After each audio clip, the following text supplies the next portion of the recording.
बहुत बहुत स्वागत। अढ़ाई का अड्डा देख रहे हैं आप। आपके साथ मैं हूं ललित प्रजापति। शुरुआत महासमुंद से मिल रही बड़ी खबर के साथ। कार से भारी मात्रा में नकदी बरामद हुई है। 30,80,000 रुपए पुलिस ने जब्त किए हैं। पुलिस ने 2 लोगों को गिरफ्तार भी किया है। सिंघोड़ा पुलिस और साइबर सेल ने कार्रवाई की है। ये दोनों ही जिन लोगों को पकड़ा गया है ये रायपुर के रहने वाले हैं। दस्तावेज इनसे पूछे गए, जानकारी इनसे ली गई, पैसों के बारे में जानकारी ली गई। इनके पास जानकारी नहीं थी। भारी मात्रा में नकदी बरामद। लगातार छत्तीसगढ़ के अलग अलग जिलों से नकदी मिलने का सिलसिला। चूंकि राज्य चुनाव के मुहाने पर है, लिहाजा हिसाब किताब चाहिए पूरा, वो मिला नहीं। 30,80,000 रुपए जब्त किए गए हैं। 2 लोग गिरफ्तार किए गए हैं। सिंघोड़ा पुलिस और साइबर सेल का ये जॉइंट ऑपरेशन। ये दोनों जो आरोपी हैं पकड़ाए हैं रायपुर के रहने वाले हैं। 500-500 के नोट इनके पास से मिले हैं। 30 लाख से ज्यादा की रकम। एक्सक्लूसिव तस्वीरें न्यूज 18 मध्य प्रदेश छत्तीसगढ़ पर। 30,80,000 रुपए जब्त, 2 गिरफ्तार, पूछताछ जारी।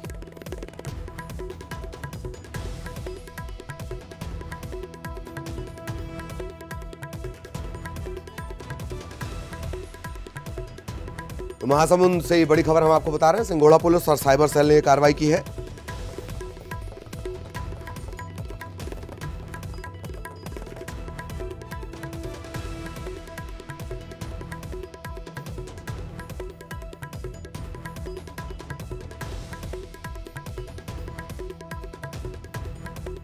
कार से भारी मात्रा में नकदी बरामद की गई है। एक्सक्लूसिव तस्वीरें इस वक्त आप देख रहे हैं। 500-500 की करेंसी इनके पास से मिली है।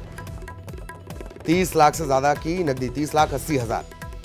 इससे पहले कार से करोड़ का कैश, करोड़ रुपए कैश भी बरामद हो चुका है छत्तीसगढ़ में। इसके अलावा भी पैसे बरामद हुए हैं। हवाला का मूवमेंट यानी बिना हिसाब किताब के पैसे, इनका मूवमेंट यानी इधर से उधर करना। चुनावी सीजन में ज्यादा ये सब होता है और यही वजह है कि एहतियातन लगातार चेकिंग की जा रही है।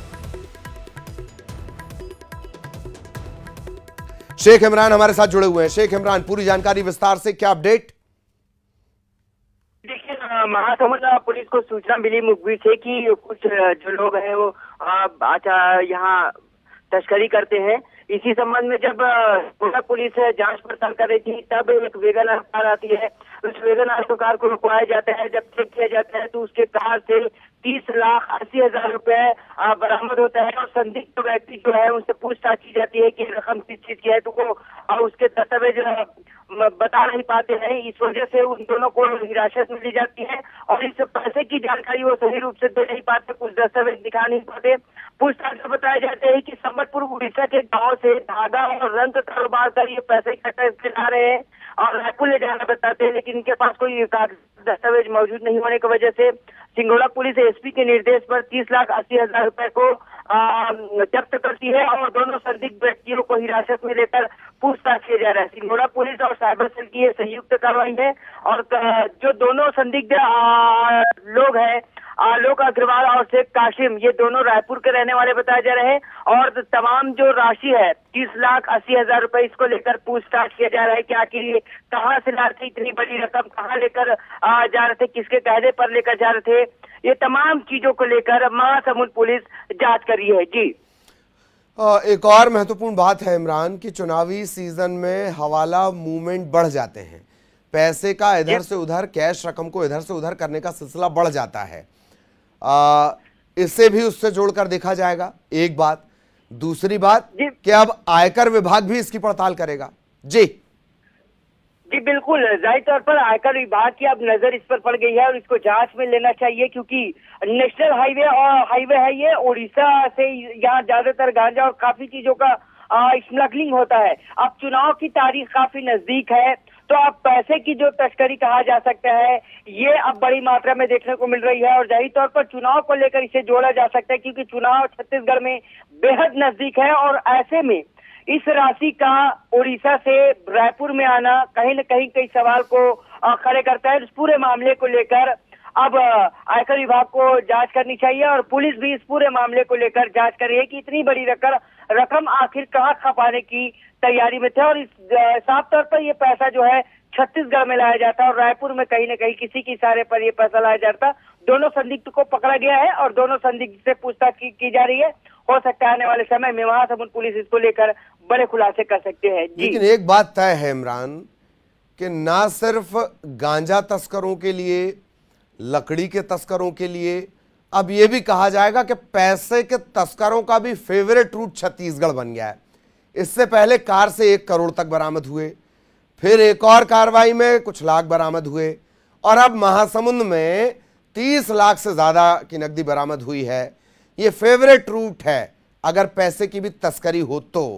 इमरान जी देखिए, सबसे चौंकाने वाली बात है, बिल्कुल सही आपने कहा कि अभी अगर एक आंकड़ा देखिए तो वर्ष 2023 में अब तक लगभग कुल 84 लाख रुपए नकदी बरामद किया जा चुका है और अब गांजा तस्कर के साथ, लकड़ी तस्करी के साथ अब पैसे की तस्करी भी साफ तौर पर देखी जा सकती है और इसे तस्करी करने के लिए कई नए हथकंडे अपनाया जाता है, कारोबारी बताया जाता है, लेकिन इनके पास कोई दस्तावेज मौजूद ही नहीं रहता और कभी कभी जो पुलिस की घेराबंदी के बचने के लिए कभी भागने की भी कोशिश करते हैं, लेकिन चाक चौबंद की वजह से ये अपने मंसूबों पर कामयाब नहीं हो पाते। जो नोट मिले हैं 500 के 60 बंडल नोट मिले हुए हैं, 100 के नोट मिले हुए हैं करीब 30 लाख रुपए और ये करेंसी नोट है। यानी आप देख सकते हैं कि कैसे इसे खपाने की तैयारी की जाती है और रायपुर छत्तीसगढ़ को एक बड़ा कह सकते हैं क्या खपाने की तैयारी अब किया जा रहा है। लेकिन ये जो उड़ीसा का रास्ता है, बड़गढ़ उड़ीसा का, यहाँ से गांजा और अब पैसे की तस्करी हो रही है, इसको रोकना पुलिस के लिए एक बड़ी चुनौती होगी और पुलिस का शिकंजा कसते ही जा रही है। एक बड़ी सफलता इस मान सकते हैं महासमुंद पुलिस की कि उन्होंने घेराबंदी कर बड़े ही तलाशी के साथ इन दोनों संदिग्धों को पकड़ा गया है। ये अपने आप को कारोबारी तो बता रहे हैं, लेकिन इनके पास तो कोई दस्तावेज मौजूद नहीं है और इतनी बड़ी रकम कहीं न कहीं कई सवालों को खड़ा करता है। जी चलिए, बहुत बहुत धन्यवाद इमरान इस तमाम जानकारी के लिए। सहयोगी इमरान विस्तार से जानकारी दे रहे थे और चुनावी सीजन में पैसे का लगातार बढ़ता मूवमेंट। रायपुर से बड़ी खबर, केंद्रीय गृह मंत्री अमित शाह का दंतेवाड़ा दौरा निरस्त हो गया है। परिवर्तन यात्रा के शुभारंभ कार्यक्रम में उन्हें शामिल होना था, मौसम खराब होने की वजह से उड़ान प्रभावित हुई है। दंतेवाड़ा में आयोजित सभा में संगठन के बड़े नेता मौजूद हैं और अब ये बड़ा अपडेट आपको बता दें, लगातार 10 दिन में उनका ये दूसरा दौरा होना था, 2 सितंबर के बाद ये महत्वपूर्ण दौरा, लेकिन अब ये दौरा नहीं हो पा रहा है। आज से परिवर्तन यात्रा का शुभारंभ है दंतेवाड़ा से माई दंतेश्वरी के आशीर्वाद के साथ। अब ये दौरा नहीं हो पा रहा है, खराब मौसम की वजह से उड़ानें प्रभावित हैं, लिहाजा केंद्रीय गृह मंत्री अमित शाह दंतेवाड़ा नहीं पहुंच पाएंगे।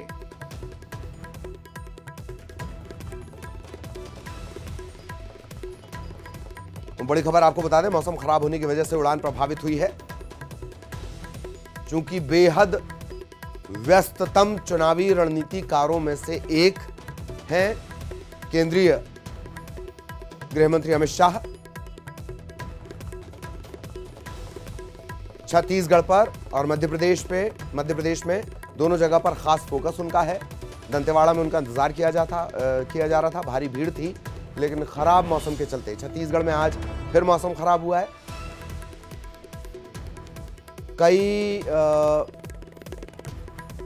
कई जगहों के लिए पानी का अलर्ट भी जारी किया गया है। अमिताभ सिन्हा साहब हमारे साथ जुड़े हुए हैं, हमारे पॉलिटिकल एडिटर, उनसे जरा इसे समझते हैं।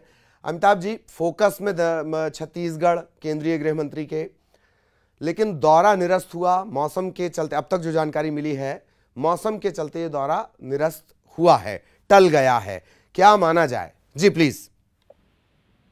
मौसम का कारण नहीं, क्योंकि केंद्र सरकार में संसद का सत्र होने वाला है, G20 अभी समाप्त हुआ है। ऐसे में ये दौरा रद्द नहीं हुआ, दौरा टाला गया है, तो उनको फिर जाना है और फिर वो दौरे पर जरूर जाएंगे दंतेवाड़ा, क्योंकि आज वो जा नहीं पाए सरकारी और पारिवारिक कारणों से।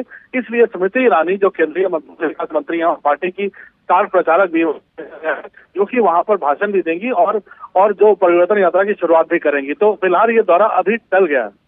चलिए, तो इसे टला हुआ माना जाए। अमिताभ जी, एक बात और कि भाजपा की रणनीति की खास बात ये कि अगर किसी नेता का दौरा टल भी रहा है तो रणनीति में कहीं कोई तब्दीली नहीं, आक्रामकता में कहीं कोई तब्दीली नहीं, तो ऐसा ही नजर आएगा दंतेवाड़ा में भी? बिल्कुल, स्मृति ईरानी काफी काफी काफी एक आक्रामक ओरेटर है, काफी आक्रामक शैली है उनकी भाषण देने की, और विपक्ष काफी पर धारदार हमले करती है। आपने संसद भवन में देखा है और लगातार हर चुनाव में भी देखते रहे। तो अगर अमित शाह नहीं जा रहे हैं और स्मृति ईरानी भी जा रही हैं, तो मुझे नहीं लगता है कि कार्यकर्ताओं को बहुत कमी खलेगी। अमित शाह को दिल्ली में भी बहुत काम है। मैंने पहले भी बताया, संसद का सत्र है, G20 समिट खत्म हुआ है, कई फाइलें पड़ी है, कैबिनेट की बैठकें होती है, तो तमाम चीजें हैं। लेकिन परसों प्रधानमंत्री जा रहे हैं, परसों रायगढ़ में एक बड़ी रैली भी होगी, काफी जनता से जुड़े हुए कार्यक्रमों का ऐलान भी करेंगे, काफी चीजों की आधारशिला भी रखेंगे। तो मुझे लगता है उसकी शुरुआत अभी हो जाएगी जी। और शायद सबसे ज्यादा व्यस्ततम रणनीतिकार अगर हम कहें तो भी गलत नहीं होगा। अमिताभ जी, एक बात और, थोड़ा सा छत्तीसगढ़ के परिदृश्य के लिहाज से बड़ी चुनौती को बहुत सहजता से लेते हुए पूरी आक्रामकता से काम करते हैं केंद्रीय गृह मंत्री अमित शाह। क्या छत्तीसगढ़ में भी इसका असर होगा? और एक बात और, इस दौरे के टलने का कम से कम कांग्रेस थोड़ी सुकून की सांस ले सकेगी, कम से कम आज के लिए? हाँ, अगर आज के लिए सुकून की सांस ले लें तो मुझे नहीं लगता कि सुकून की सांस, क्योंकि स्मृति ईरानी जा रही हैं और वो भी, उनके हमले भी काफी धारदार होते हैं, तो मुझे नहीं लगता सुकून की सांस ले पाएंगे, क्योंकि बीजेपी के पास ऐसे धारदार वक्ताओं की कमी नहीं है। और अमित शाह की जहां तक बात है, वो लगातार छत्तीसगढ़ के नेताओं से संपर्क बनाए हुए हैं। प्रभारी ओम प्रकाश माथुर भी वहां लगातार मौजूद है, दांतेवाड़ा से लेकर हर जगह के दौरे किए हुए हैं। वहां पे सह प्रभारी नितिन नवीन भी मौजूद हैं। तो पार्टी माथुर साहब का नाम, एक बड़ा महत्वपूर्ण सवाल, माथुर साहब ने लगभग पूरा सिनेरियो चेंज कर दिया पहुंचने के बाद से, और पूरे तजुर्बे का इस्तेमाल भी किया, संघ से लेकर और अपने तमाम सांगठनिक तजुर्बे का। जी प्लीज। देखिए, वो संगठन मंत्री के तौर पर मध्य प्रदेश में, अगर 2003 में पार्टी ने चुनाव जीता था, 10 साल के दिग्विजय सरकार को हराया था, उस समय वो संगठन मंत्री थे, कम ही लोग जानते हैं। गुजरात में लगातार प्रधानमंत्री नरेंद्र मोदी वहां रहे, महासचिव रहे बीजेपी के, लेकिन वहां संगठन के मंत्री वही लगातार रहे। उत्तराखंड में भी रहे, तो कई ऐसी जगहों पर उन्होंने संगठन को चाक चौबंद किया है। उत्तर प्रदेश के प्रभारी भी रह चुके हैं, जब उत्तर प्रदेश में संगठन को मजबूत करने का जिम्मा सौंपा गया था, उत्तर प्रदेश में भी।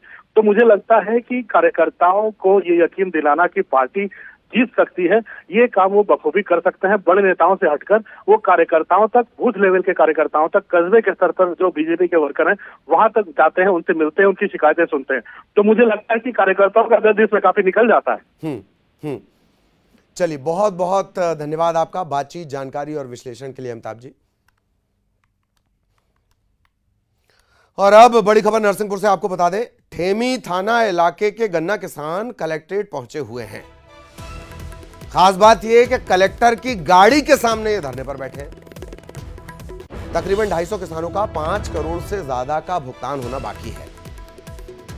कलेक्टर की गाड़ी के सामने पहुंचे हुए हैं और अब हनुमान चालीसा का पाठ भी कर रहे हैं।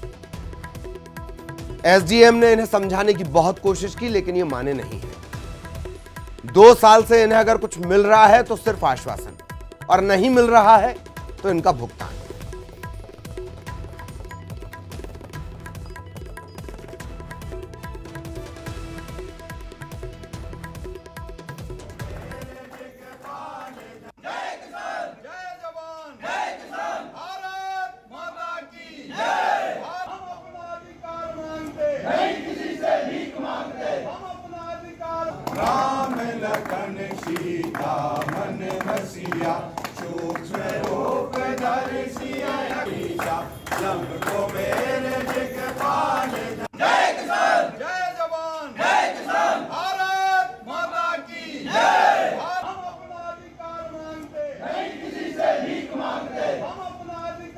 सूक्ष्म रूप धरी सिंह दिखावा, विकट रूप धरी लंक जरावा। तो इंतजार इन्होंने लगातार किया और अब ये इनके आक्रोश का विकट स्वरूप। तो 2 साल से आश्वासन इन्हें मिल रहा है, अब तक भुगतान नहीं हुआ है। इसी से अंदाजा लगा लीजिए 250 किसान है, 5 करोड़ से ज्यादा का भुगतान इनका बाकी है। डायरेक्ट बेनिफिट ट्रांसफर के दौर में अगर इतना देरी से भुगतान होगा तो किसान की स्थिति संकट में आएगी।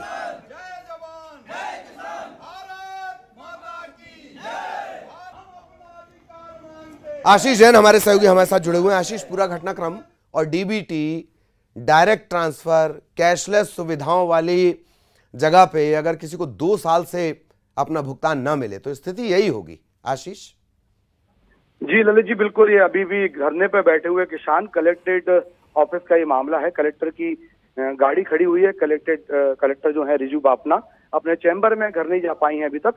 किसान इस बात पे अड़े हुए कि उनका 5-5.5 करोड़ रुपए का जो भुगतान होना है पिछले 2 साल से मालिक कर नहीं रहे हैं। वहीं जो अधिकारी है, प्रशासन है, वो ये कह रहा है कि जो उनकी फैक्ट्री है उसकी नीलामी कराई जाने की प्रक्रिया आगे बढ़ाई गई है। उसके बाद उधर से कुछ पैसा आएगा तो दिया जाएगा। तो पूरे बात को लेके कई बार से बात हुई है प्रशासन और किसानों के बीच में, लेकिन मामला अभी तक निपट नहीं पाया है। पहले भी इस तरह की बात को लेके किसानों ने कई बार ज्ञापन दिया है, अपनी मांग रखी है, लेकिन मामला सुलह पे नहीं पहुंचा। अभी भी किसान अड़े हुए। करीब 2 घंटे से कलेक्टर की गाड़ी है, उसके सामने किसान बैठे हुए अपनी मांग पड़े हुए हैं। चलिए, बहुत बहुत धन्यवाद आशीष इस तमाम जानकारी के लिए। सहयोगी आशीष विस्तार से जानकारी दे रहे थे।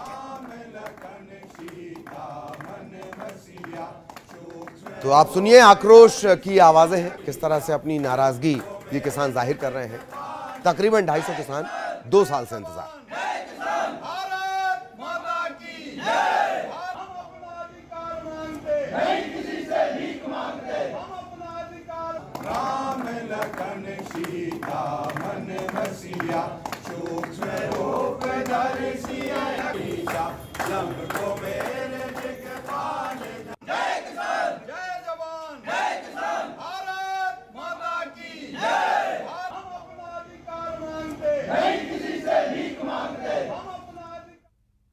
धार से बड़ा अपडेट। भोजशाला का मुद्दा लगातार गरमाया हुआ है। भोजशाला में हनुमान चालीसा का पाठ हुआ है।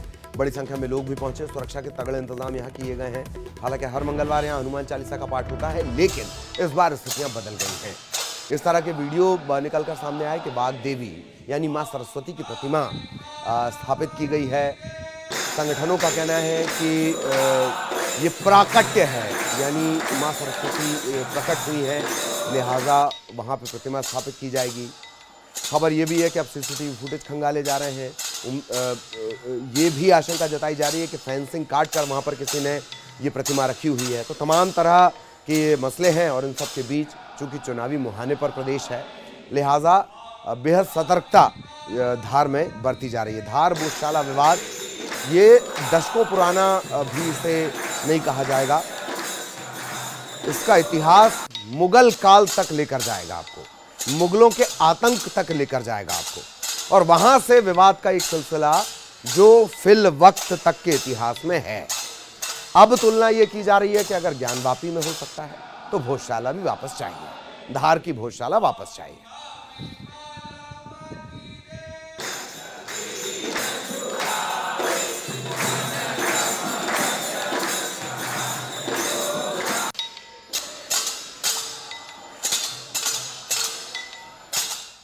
इंदौर से बड़ी खबर। एफआईआर को लेकर अशनीर ग्रोवर ने ट्वीट कर जवाब दिया है कि बयान पर अनावश्यक राजनीति हो रही है।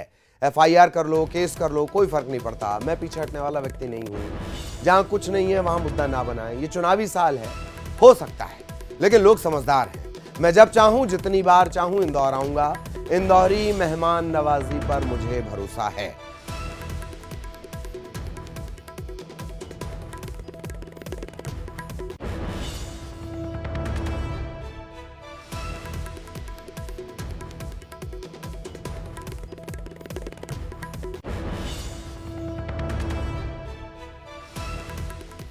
इंदौर से बड़ी खबर। लव जिहाद का आरोपी अरहम खान गिरफ्तार कर लिया गया है। विजयनगर पुलिस ने इसे गिरफ्तार किया। आपत्तिजनक फोटो वायरल करने की धमकी देकर युवती पर धर्म परिवर्तन के दबाव का इस पर आरोप है। ये दोनों ही, ये युवक और युवती यानी अरहम और युवती पीड़िता, ये निजी कंपनी में काम करते थे। आरोपी पहले से शादीशुदा था, उसने ये बात छिपाई। अब जब युवती थाने पहुंची तब अरहम को गिरफ्तार किया गया है।